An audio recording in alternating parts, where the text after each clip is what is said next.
بے شک تمام تعریفیں اللہ کے لیے ہیں، ہم اس کی حمد بجا لاتے ہیں، اسی سے مدد مانگتے ہیں اور اسی سے بخشش طلب کرتے ہیں۔ ہم اپنے نفس کی برائی اور اپنے برے اعمال سے اللہ تعالیٰ کی پناہ چاہتے ہیں، اور میں گواہی دیتا ہوں کہ اللہ کے سوا کوئی سچا معبود نہیں، وہ تنہا ہے، اس کا کوئی شریک نہیں، اور میں گواہی دیتا ہوں کہ ہمارے نبی محمد صلی اللہ علیہ وسلم اس کے بندے اور رسول ہیں۔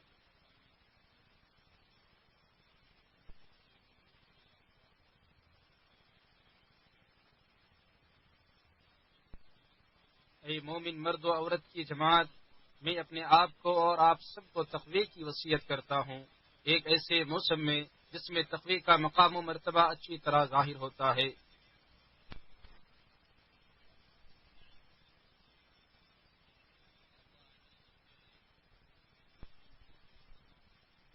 جیسا کہ اللہ رب العالمین نے ارشاد فرمایا، اے ایمان والو، تم پر روزے فرض کر دیے گئے ویسے ہی جیسے تم سے پہلے لوگوں پر فرض کیے گئے تھے، تاکہ تم تقوی کی راہ اختیار کرو۔ لہذا تقوی کی رسی سے اپنے دلوں کو مضبوطی سے باندھ لو اور اس کے چشمے سے اپنے گناہوں کے میل کچیل کو دھو لو، کیونکہ یہی مضبوط کڑا محفوظ پناہ گاہ اور اعلیٰ زینہ ہے۔ پھر جان لو اللہ آپ پر رحم کرے کہ اللہ عز و جل مخلوقات میں سے کچھ کا انتخاب کرتا ہے اور ان کو فضیلت بخشتا ہے، جو اس کے وسیع فضل و کرم، عظیم عدل و انصاف اور بے مثال حکمت و دانائی پر دلالت کرتا ہے، کیونکہ وہی تمام امور کے حقائق اور خصائص سے واقف اور ان کے ظاہر و باطن سے باخبر ہے۔ بس اللہ عز و جل زمان و مکان اور اعیان و اشخاص میں سے انتخاب کرتا ہے، جگہوں میں سے سب سے مقدس، زمانوں میں سب سے افضل اور اعیان و اشخاص میں سب سے پاک باز اور مخلص افراد کا انتخاب کرتا ہے، اور انہیں فضائل کا مرکز، برکتوں کا محور اور نیکیوں اور بھلائیوں کا سرچشمہ قرار دیتا ہے۔ بس اس کے عظیم عدل و انصاف اور بے انتہا فضل و کرم ہی اس کے انتخاب و اختیار کا معیار ہے، اور آپ کا رب جو چاہتا ہے پیدا کرتا ہے اور جسے چاہتا ہے چن لیتا ہے، اور بے شک رمضان مہینے کی حیثیت دیگر مہینوں کے مقابلے میں وہی ہے جو زمانوں میں موسم بہار کی حیثیت اور تاج میں قیمتی ہیرے کی ہے۔ میرے اسلامی بھائیوں، اس خوفناک صورتحال اور حیرت انگیز منظر پر غور کریں جس کو حضرت ابو ہریرہ رضی اللہ عنہ نے بیان کیا ہے کہ اللہ کے رسول صلی اللہ علیہ وسلم منبر پر چڑھے اور 3 بار آمین آمین آمین فرمایا۔ آپ سے کہا گیا کہ اللہ کے رسول آپ کیا کر رہے تھے؟ تو آپ نے فرمایا، مجھ سے جبریل نے فرمایا اس شخص کی ناک خاک آلود ہو جس نے رمضان پایا اور اس کی بخشش نہ ہوئی، تو میں نے کہا آمین۔ پھر فرمایا اس شخص کی ناک خاک آلود ہو جس نے اپنے والدین کو یا دونوں میں سے کسی ایک کو بڑھاپے پہ پایا اور پھر بھی ان کی خدمت کر کے جنت میں داخل نہ ہو سکا، تو میں نے کہا آمین۔ پھر کہا اس شخص کی ناک خاک آلود ہو جس کے پاس میرا تذکرہ ہو اور وہ مجھ پر درود و نہ پڑھے، تو میں نے کہا آمین۔ اور یہ بددعا اس لیے ہے کیونکہ نیکیوں کے دروازے کھلے ہوئے ہیں، اطاعت و بندگی کے اسباب میسر ہیں، اس ایک مہینے کی مدت بھی مختصر ہے اور اس میں اجر و ثواب اور نیکیوں کے مواقع بکثرت موجود ہیں۔ اگر باغیچہ موسم بہار ہی میں قحط زدہ ہو جائے تو پھر کس وقت اس میں رونق اور بہار آئے گی؟ اے مومن مرد و عورت، یہ اس باغ کی صبح نو ہے جو روشن ہو چکی ہے، اس کی ڈالیوں پر پرندے چہچہانے لگے ہیں اور اس کی آمد کے جھونکے باد صبا کی طرح چلنے لگے ہیں، اس کے پھولوں کی خوشبو باغ کے پھولوں کی طرح پھیلنے لگی ہے، خیر کے وہ دروازے جو بند تھے کھل گئے ہیں اور خزینے فضل و کرم کے جو ڈھیر جمع تھے بکھرنے لگے ہیں، لہذا خوشخبری ہے ان کے لیے جو دور ہو جانے کے بعد پھر لوٹ آئے ہیں اور ایک طویل عرصے کے بعد پھر عبادت میں لگ گئے ہیں۔ لوگ اس کے دروازے کے پاس ازدحام لگاتے ہیں، جو میٹھا چشمہ ہوتا ہے وہاں بھیڑ زیادہ ہوتی ہے۔ یہ وہ مہینہ ہے جس میں انسانی نفس و روح اپنے رب کی طرف اسی طرح دوڑتے ہیں جس طرح ایک سخت پیاسا انسان ابلتے چشمے کی طرف دوڑتا ہے۔ زبان اور تمام اعضاء و جوارے خیر و نیکی کی طرف اسی طرح بھاگتے ہیں جس طرح عمدہ نسل کا گھوڑا ریس اور مقابلے میں بھاگتا ہے۔ انسان اللہ سے کتنا بھی دور ہو جائے، اس کا دل کتنا بھی سخت ہو جائے، آنکھ جس قدر بھی خشک ہو جائے، اس کے دل کی پہنائیوں اور گہرائیوں میں موجود خیر و نیکی کے داعیات و جذبات باغیچہائے ذکر کی طرف لپکتے ہیں اور عبادت کے عدم تسلسل کی وحشت سے کراہتے ہیں۔ ملامت کرنے والا نفس مرتا نہیں، اگرچہ اس کی طاقت و قوت ضعف و کمزوری کا شکار ہو جائے یا اس پر گناہوں کے زنگ چڑھ جائے، وہ خیر کی امید رکھتا ہے، اپنے رب اور آقا سے قریب ہونا پسند کرتا ہے اور اپنی ان مقامات تک پہنچنے کا شوق رکھتا ہے جہاں وہ راحت، سکون اور خواہش و آرزو کو پاتا ہے۔ نفس خیر کے اسباب پر مارے خوشی کیسی جھومتا ہے جیسا کہ اونٹ خودی خانی پر جھومتا اور دوڑتا ہے۔ کتنی آنکھیں ہیں جو خشک ہونے کے بعد اس ماہ مبارک میں آنسوؤں کے بادل برسائیں، کتنے ایسے سخت دل ہیں جو سختی کے بعد اس میں نرم پڑ گئے، کتنے نفس ایسے ہیں جو اپنے رب سے دور تھے پھر اس میں قریب ہو گئے، کتنی زبانیں ایسی ہیں جو زمانے تک لغو اور باطل امور میں مصروف رہیں پھر اس میں خیر کے امور میں پلٹ آئیں، اور کتنے اعضاء ایسے ہیں جو نیکی کے کاموں سے روک دیے گئے پھر اس میں انہیں کھول دیا گیا۔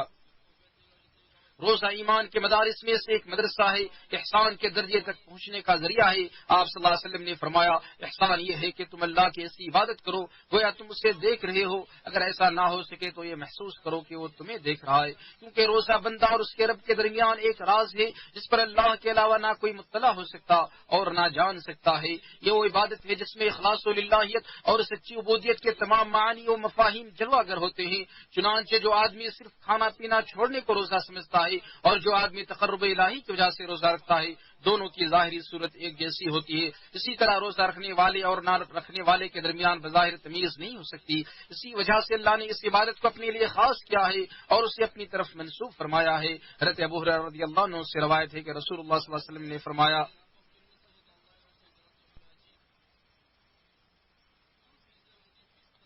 ابن آدم کے ہر نیک عمل کو 10 گنا سے 7 گنا تک بڑھا دیا جاتا ہے۔ اللہ نے فرمایا، سوائے اس روزے کے کیونکہ وہ میرے لیے ہے اور میں ہی اس کا بدلہ دوں گا، وہ میری وجہ سے اپنی جنسی خواہش اور اپنا کھانا پینا چھوڑ دیتا ہے۔ روزے دار اپنے رب کی عبودیت و بندگی میں اس کی نگرانی کا خیال رکھتے ہوئے اور اس سے امید اور خوف رکھتے ہوئے اپنا کھانا پینا اور جنسی خواہش چھوڑ دیتا ہے، چنانچہ وہ اپنے رب کی عبودیت میں اپنی شہوتوں کے پیچھے نہیں بھاگتا گرچہ تمام مخلوق کی نگاہیں اس سے دور ہوں۔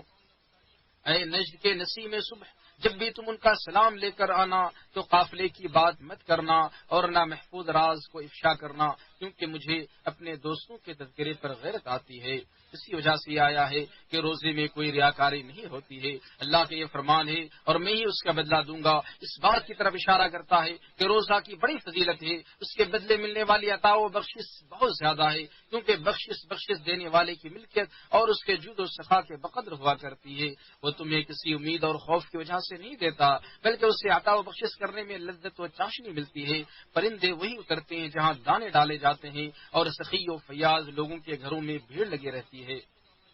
رمضان کے مہینے میں دین اسلام کی نعمت خوب جلواگر ہوتی ہے۔ اس دین میں عظیم عبادتیں مشروع کی گئی ہیں تاکہ بڑے اور عظیم مقاصد و منافع کی تکمیل ہو سکے۔ ان مقاصد میں سے کچھ یہ ہیں: ایک مومن کی صبر پر تربیت ہو، نفس کو شہوت سے روکا جائے اور اس کی حدت کو ختم کیا جائے، مالدار فقیر کی بھوک کی شدت کو محسوس کر سکے، نفس کا تزکیہ ہو اور دل کا آئینہ صاف ہو تاکہ اس کے نہا خانے میں قرآن کی تجلیات روشن ہو جائیں اور اس کی گہرائیوں میں ایمان کے راز بولنے لگیں۔ ایک انسان کو چاہیے کہ وہ نعمتوں پر اللہ کا شکر ادا کرے، جیسا کہ اللہ نے اس آیت کے اخیر میں شکر گزاری اور حمد و ثنا پر بھارا ہے۔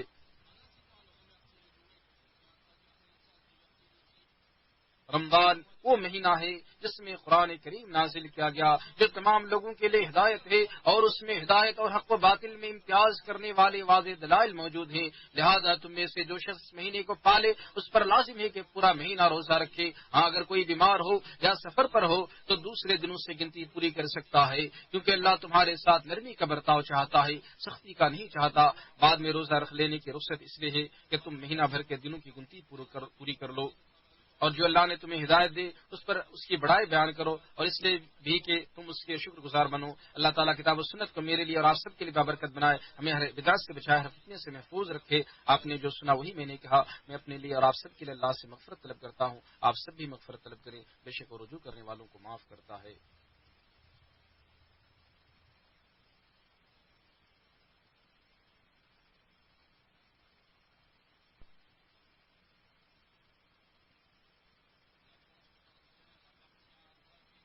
تمام تعریفیں اللہ کے لیے ہیں جو حمد و ستائش کا مستحق و سزاوار ہے۔ ہمارے نبی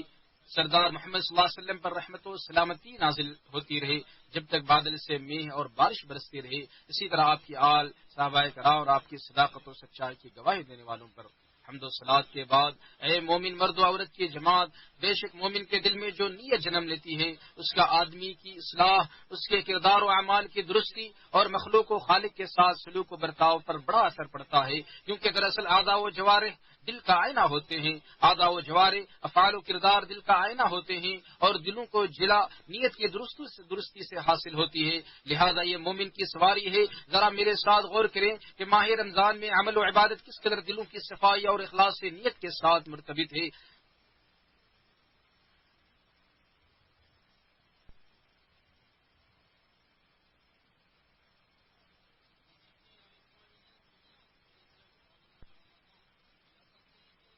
نبی صلی اللہ علیہ وسلم کا ارشاد ہے،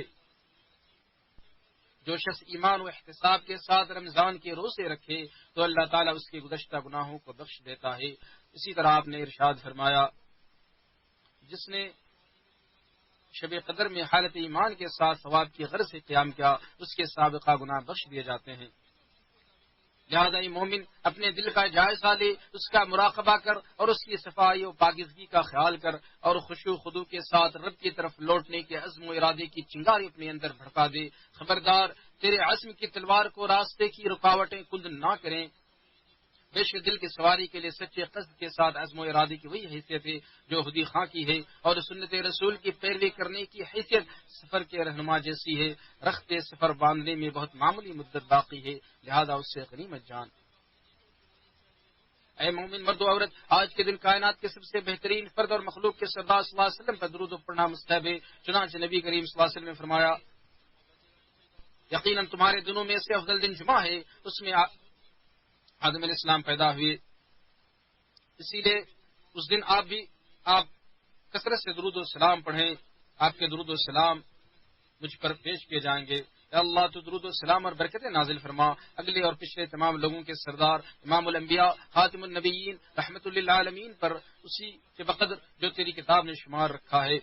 اے اللہ ہدایت یافتہ قائدین خلفائے راشدین ابو بکر، عمر، عثمان، علی اور اپنے نبی صلی اللہ علیہ وسلم کے تمام صحابہ کرام سے راضی ہو جا۔ یا اللہ تو اس مہینے کو عزت و سربلندی کا مہینہ بنا دے۔ یا اللہ تو اسلام اور مسلمانوں کو غلبہ عطا فرما، کفر اہل کفر کو ذلیل و رسوا فرما، اور اس بابرکت ملک اور تمام مسلم ممالک کو بھی مضبوط، محفوظ اور امن والا بنا دے۔ اے جہانوں کے پالنہار، اے اللہ ہمارے پیشوا خادم حرمین شریفین اور ان کے اہلیت کو اسلام اور مسلمانوں کی عزت والے اور ایسے کاموں کی توفیق عطا فرما جن میں بندوں اور ملک کے لیے دین و دنیا کی بھلائی ہو، اور اس میں اسلام اور مسلمانوں کی سربلندی ہو۔ اے مومنو، اللہ رب العالمین کی نعمتوں کو اس کے شکریہ کے ذریعے سے طلب کرو۔